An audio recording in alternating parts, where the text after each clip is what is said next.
Good morning. With the help of Hashem, we are learning Yerushalmi Peah, Perek Beis, Halacha Hey, and God willing, starting Perek Gimel, Halacha Aleph.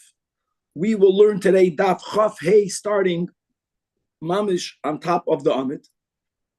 The Gemara is going to continue focusing on the part of the Mishnah that we began on the top of Daf Chaf Dalid, Amid Beis. The Mishnah says that if a seller prior to selling Katzar Chetzia, he harvested half, and then he sold the other half. And as we learned in the Mishnah, the buyer is the one that has to designate or leave payah, which is at least a 60th, not only for the half that he bought, but for the entire field. And the Gemara wanted to know, based on a rule that we were going to have in Perek, that we haven't Perek, that if an ani leaves payah in his own field, that ani is not allowed to take its own payah. In our case, since now he sold the other half, and the Likeach left payah for the entire field, if the meicher is an ani, will the meicher be allowed to take all of the payah, which would also include the payah that exempts his katzir or not? That was a question. We attempted to bring a proof. We ultimately refuted that proof. That question is open-ended. And today, on top of the Amid, on top of the Daf, we're going to ask a follow-up question, which will be similar as we'll speak out when we learn the Gemara inside. On Daf Chafei, right towards the end of this chapter, we're going to go back to the other case in the Mishnah, which is Katzar Chetzia V'Higdish. And even though when the Beis Hamikdash owns land, if the Gizbar, if the temple is the one that's doing the harvesting, that produce is completely exempt from payah. Case of the Mishnah is that someone redeemed it prior to the harvest. So one might have thought that since there was a time where it would have been exempted, it might affect the halacha after it's redeemed. And the Mishnah said that no, that the person who spoiled it has to leave payah for the entire field, right? Even for the half that was harvested prior to the act of consecration. Now, what will happen today, and just to start up now and to repeat it again, is I need to make a big correction. I know that I mentioned a few times, and that was a mistake, that payah is noyeg b'chutz la'aretz. I think I said midoiraisa. If I said that, that's wrong. Biblically, payah only has to be left from fields in the Holy Land. It is in the category of mitzvahs hataluyas ba'aretz, even though l'kula alma mid'rabanan there is a chiyuv to leave payah from every field in the world if it meets the 5 criteria as we learned before. If I'm not mistaken, there's a Kesef Mishnah that wants to argue. Obviously, he had a different gears in our Gemara that's true even midoiraisa, but that's really a das yachid. The consensus, based on words we're going to read today, is that the payah midoiraisa is only about Eretz Yisrael, and yes, midrabanan it's noyig everywhere. We're going to have a real fascinating case at the end of Chafei Amud Aleph. We're going to conclude the Perek with an unbelievable case, and we're going to start today the 3rd chapter, Perek Gimel Halacha Aleph, which will be a continuation from the topic we are learning about, and that is that number one, payah has to be left for its own field. You cannot leave payah from one field for another. And then we had a whole chapter, the Elu Mafsikin, what is halachically going to be considered to be a hefsek, a divider, which will demand you leaving payah from each side. The Mishnah will speak about 2 cases. First, the Mishnah is going to speak about malbenois hatfua. Malben means a brick. It doesn't mean a brick. It means a plot of grain. Plots of grain that are planted brick shape. So people would have orchards. The case of the Mishnah, in the Mishnah, we're speaking about a olive orchard, olive trees. And in between the trees, people planted plots of grain. The question will be whether the trees are considered a barrier. Will one have to leave payah on each plot for its own plot? Or are those trees not considered a hefsek? You have one field. We already discussed that when it comes to trees, for sure, especially olive trees, you leave one for all. But we'll see regarding the tvua as we'll have a machlokes Beishamai and Beisilal, and the other case in the Mishnah, another machlokes Rabbi Akiva and the Chachamim is something that we already spoke before, and that is that when a person fertilizes one's field in an uneven way, the koyach of fertilizer will be is that wherever there was more fertilizer, the grain will grow quicker. The product will grow quicker. Wherever you put less fertilizer, that product will grow slower. So it turned out that there were patches of produce that were ripe. The person harvested them. Don't forget to leave pay at the end. And now you have a speckled field. Now you have a field that if you look at it right now, it looks like different patches. They were planted all together, but at the time of the harvest and ultimately at the time of the harvest and the leaving of the payah, they are currently speckled. Achlekes Chachamim and Rabbi Akiva, whether again one for all or each patch has to have its own payah. Let's start. Daf Chafei Amud Aleph on top of the Amid Halikeach. So now we're going to go back to the same case as we just spoke out in the introduction. You have a moicher. The moicher harvested half of his field. Then he sells all of the rest to a lekeach. The lekeach is the one who's obligated not only to leave payah for his, he has to leave payah for all, for the entire field. Now the question will be, what happens if the lekeach is an ani? Now for the lekeach to take the payah, same issue. For the harvest of the moicher, it's not his. It's payah. Isn't it whether the moicher is an ani, not the lekeach? No. We learned that Danny at the end of yesterday's share. Now we're learning if the lekeach is an ani, if the buyer is an ani. So again, for him to take the half that he designated for himself, of course he cannot. That's not the question. Is whether he can take the other half, the half that the 60th that he's separating for the harvest of the moicher. It's not his. Let's read it inside. Now, fragt die Gemara, haloikeach, ma'u sheyiska v'peya, shehi materes esoimorim shal moicher. Exactly. The question is now, if the loikeach, if the buyer is poor. Let's read it inside. Let's look inside the Maharafulda, the top one in the Amid.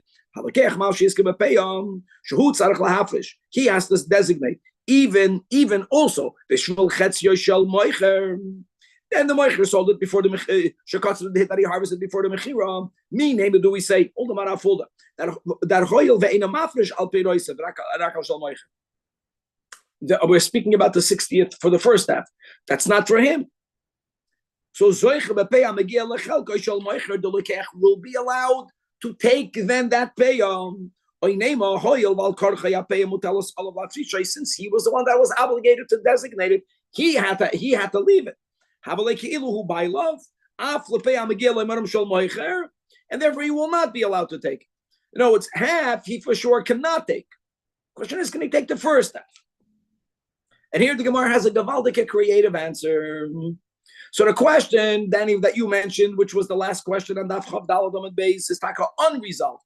This question will be resolved. From what? From a topic that we learned at the end of the first chapter. Says the Gemara that beplukta, and we're going to read it beribi.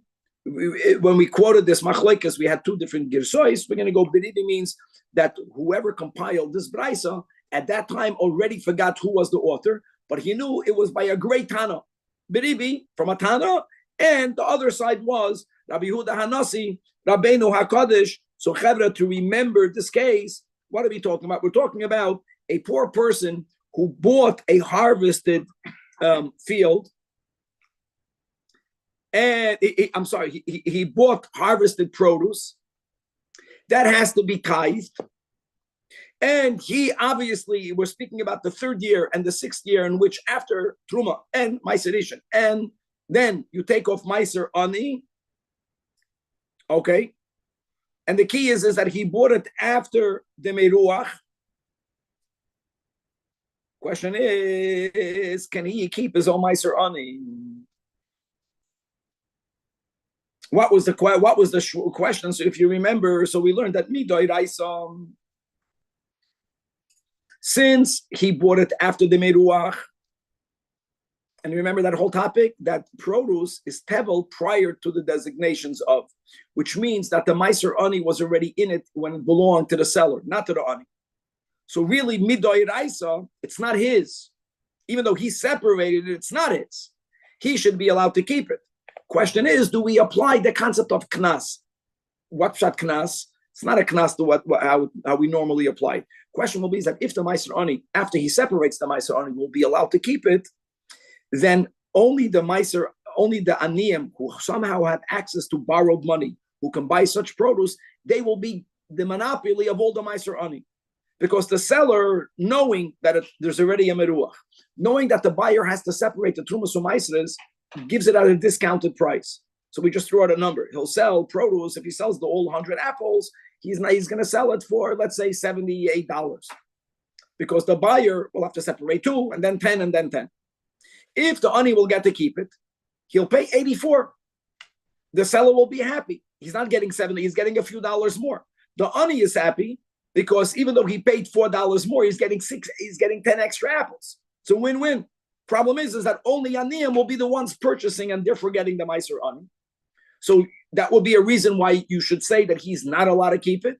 And the other side is that which aniyim have access to borrowed money. That's the way we learn pshat. That Rabbeinu HaKadosh, Dafka, because he was a Nasi, he can foresee people lending money to an ani. That's the job of a Rebbe. He'll lend money to everyone.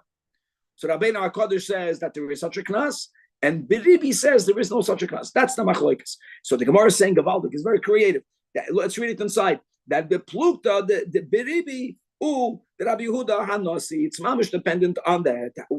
Which side will be which? So let's read inside the Marafud again. 6th line from the top of the Amid, the plukta, the Biribi, or the Rebbe. Obviously, it's not Rabbeinu HaKadosh, right? Because you can't have the same one arguing with himself. The Rabbi Yehuda Hanasi, and where were they brought down? So it reminds us the Marafulda, B'soif Pei Kama, that Biribi loikanis ani. He allows the ani to keep it. Rabbi Yehuda Hanasi, when the ani bought it after the Meruach, yes, he has to separate it, but no, he may not keep it. Like the kohen, like Rabbi Yechanan explained, b'shem Rabbi Yechanan, the kohen cannot keep, right? Kohenes gabo ani, even though the argument here was only regarding peya, what was not was only rakba meiser ani shalakach peiros tubulam. The meiser ani, right? The case was he bought even if he bought produce that was already truma, then meiser ishain, there wasn't yet meiser ani. Obviously, the obligation was there, as we spoke out. Avol bepeya, since the einoi toiveles. Lukula alma leisle. So the difference between pay and meiser ani is that once you have the miruach, since if you don't separate the meiser ani, the product is called tevel. Remember that? So the pshat of that is that in it there's already meiser ani, which was a good thing, because that meant that the meiser ani's obligation was on the moicher. Here for sure, the Maraful is saying that in our case, the obligation to leave peya was taka on the moicher. But if you wouldn't leave it, it's not tevel. So the Maraful is really asking, what's the comparison? Here it should be much worse, because here it was the likeach that designated all of it. They call makoim peya dumi the meiser ani ki hachem shekfar hut v'lo alidei ktsiras chatzi moicher. Here there is a comparison, because the moicher did harvest half while it was still in the domain of the moicher. And even though he didn't actually leave peya, but we do make this comparison. If he wouldn't do it, there wouldn't be tevel. But since the moicher triggered the obligation of harvesting it, and in his mind, prior to selling it, he was going to take it from the end, which turned out to be that which he sold to the loikeach. So we are making the comparison. Dinam kamaiser ani, v'hachi perushay, v'adai hu shepeya shaloi. For sure, we considered the 60th on the first half, the moicher's peya. So therefore, the lekeach should be allowed to keep it. Nor was then the afal pikein hadavar toli beplukta. Biribi, who doesn't make a knas, this is mamish this knas. Really, he can take it. If you don't make the knas, then a mutter. Mutter means that this lekeach, who cannot take the 60th that he left for his half, is allowed to take the 60th that he left for the moicher's half. But according to Rabbi Yehuda Hanasi, this is mamish the same. Asur, not midoraisa. It's asur mishum knas, because it's going to turn out that in such a scenario where someone harvested half of the field, same concept, and now they want to sell the other half, who will buy it? That's an ani, because he'll be able to keep at the end more. And those other buyers who don't have access to funds, they're aniyim. They need a loan. Not everyone is going to loan them. They will lose out by not getting payoff. How great is that? Okay. And now, whoever's coming right now is perfect, because we're 3 lines from the top of the Amid, and we are going now to the final case in the Mishnah, which was that you harvested chetzia, and then you were magdish it. Remember that? And then someone was paid it. The pidyon happened prior to it being harvested. So the Mishnah's chiddush was that whoever was paid it is chayiv to separate payah. And we don't say there is an exemption, at least for the first half, because when you were magdish it at that time, it would not have been left. Doesn't matter. It didn't turn out that way. You ended up being paid it before the whole field was harvested. That's the case of the Mishnah. Now says the Gemara, Pinchas boyi. Here a boya is like we learned in the Bavli. And here again, just to make a correction, that our Gemara, according to our Girsa, certainly holds that payah, my friends, the obligation of leaving payah midoraisa is only in Eretz Yisrael. Yes, there is an obligation to leave payah midrabanan everywhere. But now, Pinchas boyi ksidas chutz la'aretz mahu shetehei chayeves b'payah. Now, I know that, again, the Kesef Mishnah learns Pshat the way it sounds. The Gemara is asking this question: are you chayiv midoraisa, or are you not chayiv midoraisa?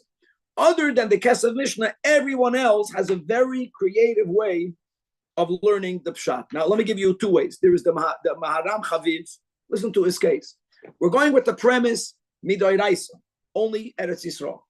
A person had a boat. In the boat, they filled it with earth, and they planted. And the boat is traveling towards Eretz Yisrael.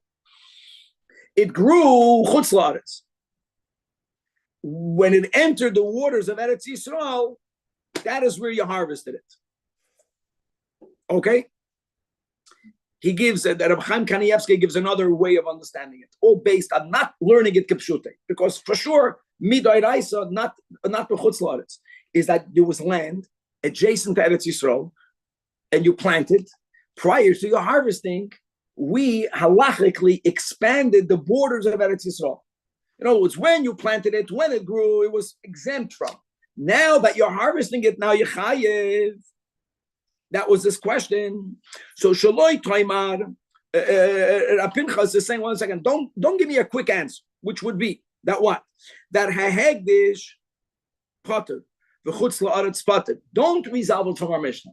Our Mishnah told us that if you were magdish, even though while it was under hegdish, it was exempt, but now that you redeemed it, now the chiyuv goes back in. So you can say the same thing. Hegdish is potter, chutz la'aretz is potter, and therefore, since the Mishnah says that my hegdish, chayiv means that when you redeemed it from hegdish, since now when you're harvesting it, it's not biyad hegdish, you are back chayiv. So you would say af chutz la'aretz. You'll be chayiv. So perhaps we should learn from the Hegdish case, or perhaps not, Otazoi. In other words, is the obligation connected to the growth, or is the obligation connected to the harvesting? Now we keep on repeating, and we're not debating that. What triggers the obligation is the harvest. But still, there's a logic to say, when you harvest, you're triggering the application of something that was there. But if it was never there, maybe you're not going to be chayiv. That was his inquiry. So the Gemara resolves that Ashkachtoning, we found a Braisa in Parshas Kedoshim. The pasuk writes, "Ubekutzrechem es ketzir artzechem." Now I know that the Penei Moshe actually gives 2 options of understanding the limud. We're going to go with the second one, and that is Pasha. Think about it. The word ketzir is extra. Ubekutzrechem es artzechem. Guys, I understand that you don't cut the land. When you speak, when you harvest, as artzechem, it would mean when you harvest something that grows on your land. So from the yitur, from the extra word ktsir, that's one of the ways of understanding the limud. Says the Braisam, the loy ktsir chutz la'aretz. How great is that? In other words, fakert, it has to grow in Eretz Yisrael. It has to grow in Eretz Yisrael. Okay? And that's one from a pasuk. So now we have another detail. The trigger is the harvesting, but it can only trigger a chiyuv if it grew. And by the way, let's go back to our Mishnah. When it grew, you will not magdish it. That's the beauty. That's why at the end, when you were pointed it prior to the harvest, and a chanami, you have to leave. You have to leave payah for everything, even for the first half. There was a period of time that it was biyad gizbar. You're right, but the growth was bechiyuv. The harvest was bechiyuv. The other interim, we don't care. Not even choyzev, it never went to sleep. And now this is a kavaldik case. Now the Gemara wants to know. Let's go back to the case of the Mishnah. You own land, you harvested half. You're going to leave payah. You didn't because you don't leave it. You leave it at the end. Then you were magdish it. Now we already mentioned that anything that's harvested biyad hegdish is exempt. The Mishnah's case was hegdish did nothing; they just sold it. Now the Gemara says, what happens if kotzar hagizbar chatzi chetziyom? Chatzi chetziyom means, don't forget, you harvested the first half. That's the case of the Mishnah. Now there is a half left. You were magdish it. The gizbar harvested half of that. Our Mishnah, the gizbar harvested nothing. On that quarter, guys, on that quarter, there's an exemption. And now, before the gizbar did the other quarter. Now we have to know how to read the girsa. So I lechatchila, instead of reading it inside, I want to read the girsa that's in the marafulda. If you have a marafulda, go to 7 lines before the bottom, and they made the letters bold, all of the letters bold, because there are many different girsois, so it's easy to find it. Oz, you see the word oz, mafresh, like this. Mina kotzir, ala kotzir. Meaning, shohu chetzyoy, shekotzar, la'atzmoy, koidem hegdeshoy, mafresh minei ubei. We're speaking about a case, my friends, where the Magdish was paida. That's what God wants. That's why actually whoever is Magdish, b'chlal, they add a fifth. It's good for the Beis HaMikdash. And people didn't give money because it's a way of telling Hashem that everything that I own is yours. So this is yours. And then you're paida. So we kept on learning in this chapter, this big rule, that the chiyuv of pay is bakama. But if you harvested everything and you didn't yet separate, then it shifts to the kotzer. Now here, since the gizbar began to harvest, it separates what you did from everything that remains. So now it's a gavaldika concept. So now you, the same guy who bought it now, you have now the half. That half was never paid. It was going to be separated from the end, but the gizbar began. When the gizbar began, it ended the obligation. Now the fact that the gizbar didn't yet finish, we'll get there in a moment. So first thing you need to do is from the half that you harvested, it was never payod. Now separate payom. Shekiv and shekotzar hagizbar chatzi chetzyoy. Since the gizbar began with the other half, he didn't do the whole second half. He only did a quarter of the second half. Nevertheless, v'niftar oisi chatzi chetzyoy, and that whenever the gizbar harvested, exempted it. Shuv ein hakotzar shebiyat hamagdish mitztaret from chatzi chetzyoy ha'achron. You cannot combine those two. V'havalei kilui. Remember that? When you do kilui, that is what shifts the obligation from the amma to the kotzer. Chazrapeya le'oimarim. It goes into the oimarim. So that's number one. And then we're reading in the Marafulda. That's the words that we have that concludes the second chapter. Hachi garsinon. Umin hakamam al hakama shapadam. The quarter that the gizbar harvested, even though you bought the produce, that never has to be paid. But now you have the final quarter. So that you do it like you always do it. In other words, that which is standing, that has to be paid. Where do you leave paid from that? From the standing grain. In other words, from the final quarter, you leave for the final quarter a 60th standing. For the quarter of the gizbar, completely exempt. And for your first half, you have to give from the oimarim. That's a beautiful chiddush.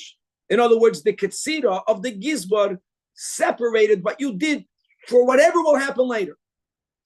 And since it made a hefsek, so now it turned out that the first half that was never payad is obligated to have payah. Payah's chayev on the comma, but if you didn't do it because there was clear, now it went to the oimarim. And on that we say, we're going to come back to you.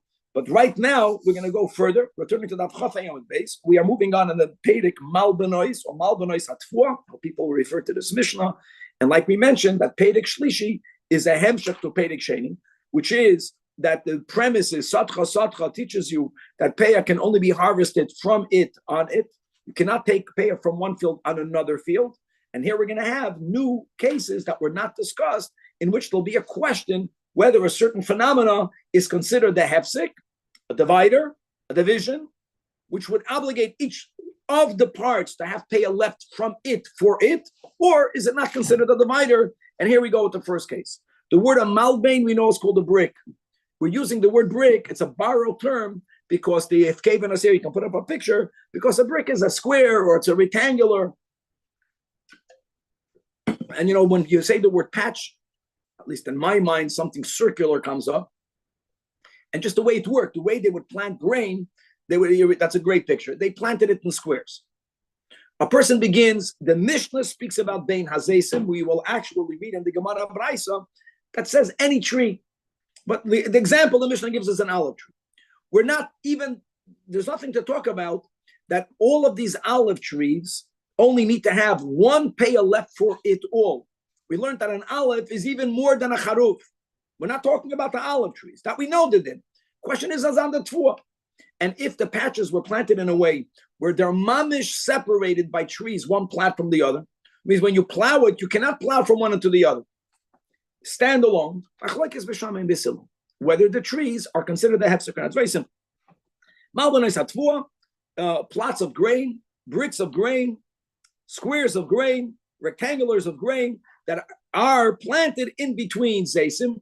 Another thing to remember, guys, just to repeat, I know we're going to have all Masechtas Kalayim, the irony that trees are asin midoraisa when it comes to grafting, grafting a branch into the other. But as far as kilei zeroyim, this is from the Oibishter. Kilei zeroyim, not only kilei akerem, kilei zeroyim be'eretz Yisrael. In Chutz La'aretz, when you have your patch, if you have many people in LA, they plant vegetables, don't be concerned. There's no issue. People remember when we learned, how do I do it? But Eretz Yisrael, you can't do that. When it comes to different grains, they have to be separated. But it's amazing. Grain and trees, vegetables and trees, legumes and trees can be planted. So that's what happened over here.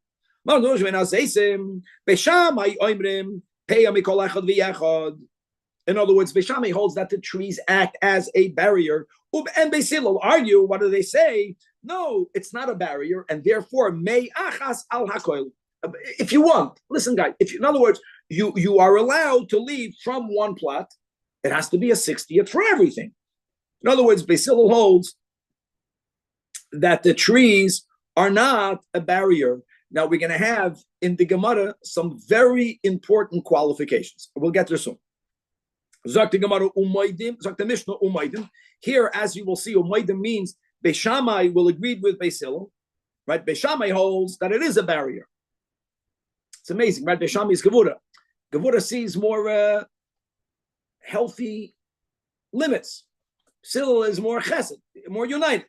But over here, umaydim, Beishamai is moida.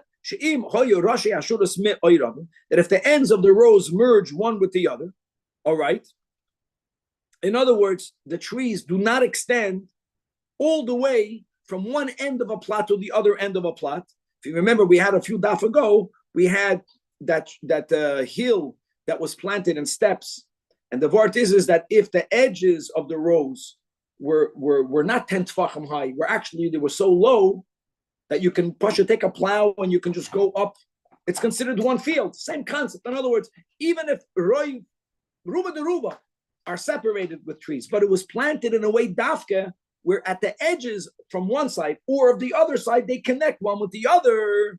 So then it's not called. Then even b'shama is moida that it's not. Trees are not a barrier. And again,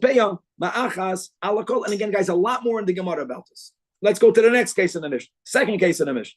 We spoke it out already before, and actually we quoted this earlier on in the Masechta. You planted, let's say, a grain. It could be in a grain field, and you put fertilizer as one should. It helps, but you didn't even it, and it has a tremendous effect. So there were certain patches that were better fertilized. They grew quicker. And when it comes to grain, to most everything else, you can't just leave it on the field. Once it's ripe, you have to harvest it. It's easier to harvest everything in one go. Turned out that the way you plant, because of the fertilizer, just as an example, you had a patch that's ready. The other ones were still too moist. So you first, and we're not speaking about the first earlier harvest, because we always leave pay at the end. You have in mind at the end, you're going to leave a 60th. Turned out that you interrupted. Now you have to wait. And now when you come back, it's not one field. Now it's a menumar, it's a speckled field. That's the case. When you're making your field speckled, because you had to. Because you are leaving, you cannot harvest the stalks that are moist. Moist means they're not ripe. Moist, lachluchias, when a yid is filled with lachluchias, that means they're connected. It goes together. Disconnected and dry is one and the same thing. We're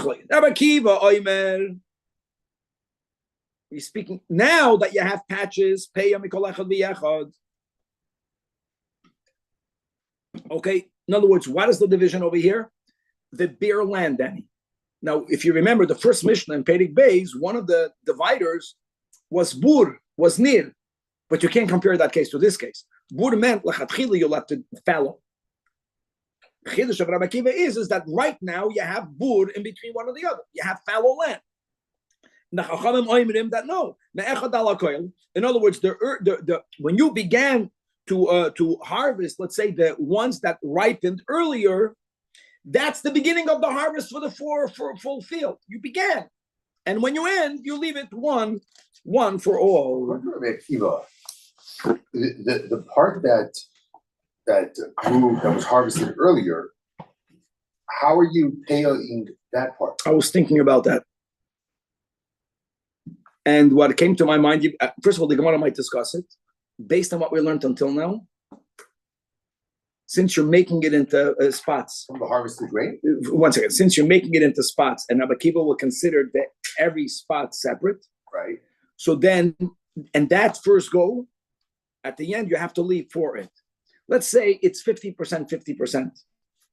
So when you're harvesting the early ripening, first 50%, l'chora, when you come towards the end of it, you have to leave a 60th for that half.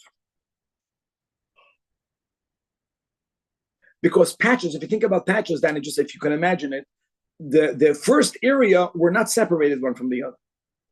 Right. So it's considered one field. Let me go another thing. If you didn't, right, because you thought the halach is like the chachamim, right. So now, according to Rabbi Akiva, that will be the classic case where loisechala pasratcha mitzvah speya bakama. You didn't leave it bakama. Now you have to give it from the imarim. Now it concludes the Mishnah, but umoidim chachamim Rabbi Akiva. Just to quickly chaz, Rabbi Akiva holds guys peya l'cholech aliyach. The chachamim hold mei echad alakoil. It's easier.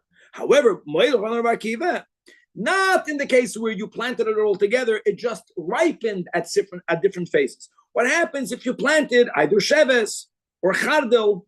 By the way, these are just examples, but they're great examples of non-perishables. Let's go back to what we learned, that also, if it meets the 5 criteria, unlike trumas u'maisos, that there's a big machlikas rishonim on what doesn't go on vegetables, it does go. So if you planted dill, if you planted mustard, and lechatchila you planted it in 3 places, everyone is moida that watch nice and peya We also quoted this machlekes earlier in the Pedic. Actually, it's going to be more elaborated on Daf Chav Zayin, God willing, in 2 days. And we will have, if you remember, machlekes between Shmuel and B'Shem and Rabbi Yechanan. Why is it different with a little nuance, which isn't so little, and the Gemara is going to give you an afkamina. So let's leave the why, but that's, in other words, it's not where you lechatchila planted them separately. The vart is you planted it all together. You harvested it, you made it speckled. That's where the Chachamim holds me'echad, right? That's the law me'echad, me'echad ala koil, peya lochalach le'echad, Ramakiva Chachamim peya me'echad ala koil. Okay, says the Gemara. Mal b'noi satvua shel bein azeis. First case in the Mishnah, you have these squares, these rectangulars that are planted in between Zeisim. Zog the Gemara, Af, Anan, Taninon. Our Mishnah didn't say an example. It spoke about olive trees. Shalbein HaZeisim. However, the Gemara points out that Tanya, the Beis Rebbe, it's amazing. So Rebbe himself compiled the Mishnah. But in his yeshiva, he himself in the yeshiva, when he gave the shir, what words did Rabbi use? And that was repeated in the Bey Rabbi, in the yeshiva, Shebein Eilonis, in between the trees. So the Gemara wants to understand, why did Rabbeinu HaKadosh here and there? Dafke. Each one has a chiddush, and one, if you would have one, you would not know the other. It's very easy shtickle Gemara, because it's not 2 different chiddushim, but it's Bishamai Bisil, as we'll see inside. So I think about Mas Nissen, Tzricha L'Beis Rabbi. Our Mishnah needs that what Rabbi taught in the Brais. If not, we would have perhaps come to an erroneous conclusion. Well, the Beis Rabbi needs the Mishnah, and that's B'chal the rule. Mishnah Braisa. The Braisa is more elaborate. Why didn't the Mishnah be more elaborate? There's reasons for everything, but each part needs the other.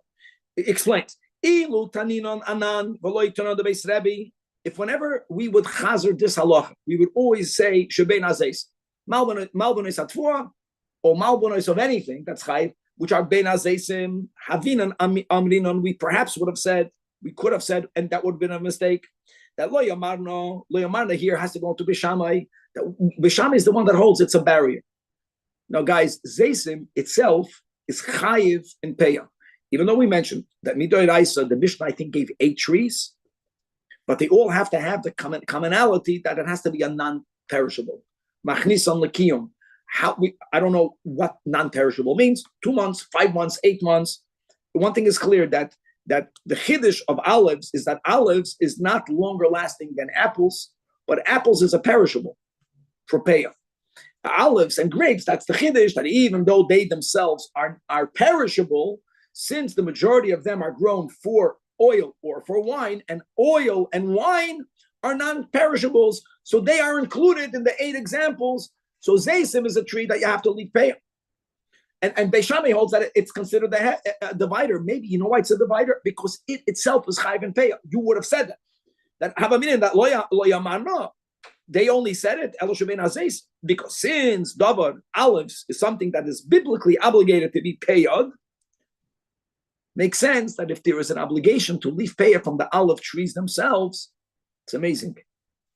It gives them chashivus benegei adinei payah. So that's why it's a barrier. We would have thought, which are most other trees, one might have thought, how great is that? And that's why have a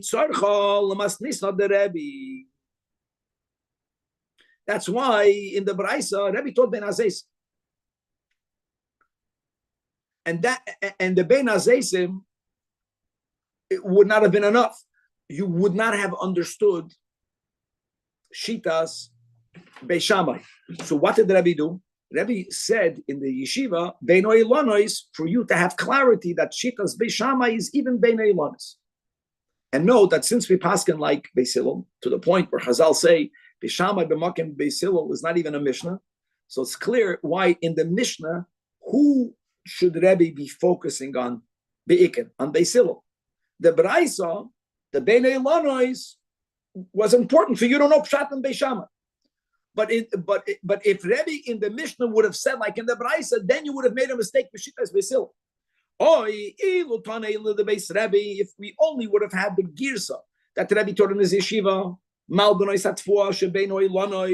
and Rebbe wouldn't have used dafka the zaysen as he does. If he would not have our Mishnah, there the mistake would have been b'shitas Basil. Is Hava Havin and Amin? I would have argued indeed. When does Basil? Basil is the one that says it's not a barrier. Why does he hold it's not a barrier? Because the trees are not chayv and pay. The same logic. It's easy. In other words, that's why it doesn't create a barrier. One mistakenly would have thought, maybe you would have said, and therefore, concludes the Gemara, so we need the Mishnah, and we need the Mishnah, we need the Braisa. I want to just, so first of all, again, why didn't they flip it? That's clear, right? Because the Mishnah is the more important, and Beis Hillel is the more important. So the Nusach and the Mishnah is to clarify Beis Hillel. The Nusach and the Braisa is to clarify Beis Shammai. We have a tradition that at some point in the future, we're going to start passing like Beis Shammai. Obviously, for that, you have to have the Sanhedrin. Could be with the coming of Mashiach immediately. It could be at a later point. But we're going to ultimately paskin like Beis Shammai. We have on pasuk, right? There's that whole sugya at the end of the Matan Torah sugya in Shabbos that we're going to tell Avraham Avinu, we don't know you, right? Uli Yaakov, we don't recognize you. We're going to turn to Yitzchak and we're going to tell Yitzchak that you are our father, and then God is going to respond, or Yitzchak is going to respond instead of saying to Yitzchak, you are your father. That we're going to turn to God and we're going to tell God that you got our father. There's a whole Chassidus that, God willing, we're going to learn this week. One of the Maimorim we have on Megillah Sestet is a whole Maimir, very deep Maimir on this Chazal. But B'chlal, the concept is that in the beginning of one's avodah, you need to have more Chesed. And as a person gets closer, Gevurah is more emes, and you graduated to have the truth. It's a compliment when you're told the truth, and the truth is hurts.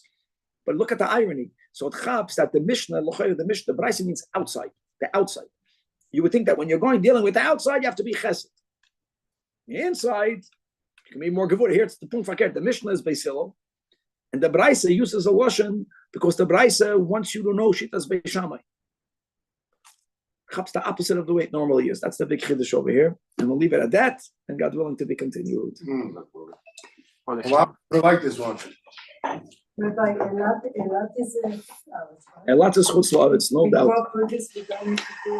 So midrabanan we have to give payah, but the Shezon Shulchan Aruch you have to give payah. That's why I said that.